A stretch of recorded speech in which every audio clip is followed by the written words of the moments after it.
महंगाई की रफ्तार बुलंद तरीन सतह पर जा पहुंची। गुज़िश्ता हफ्ते 12 अशिया की कीमतों में इजाफा हुआ। वफाकी इदारा शुमारियात की रिपोर्ट के मुताबिक गुज़िश्ता हफ्ते टमाटर 24 रुपये 53 पैसे फी किलो महंगे हुए। औसत कीमत 132 रुपये रही। रिपोर्ट्स के मुताबिक ब्रायलर मुर्गी 5 रुपये 49 पैसे फी किलो महंगी हुई।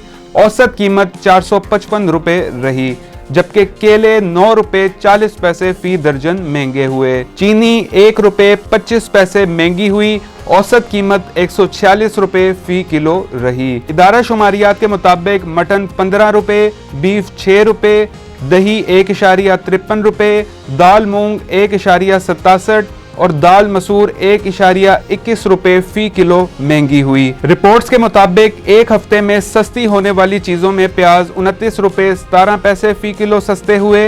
रवां हफ्ते अंडे 31 रुपये 32 पैसे फी दर्जन सस्ते हुए। LPG 58.96 रुपये और आटे का 20 किलो थैला 10 रुपये सस्ता हुआ।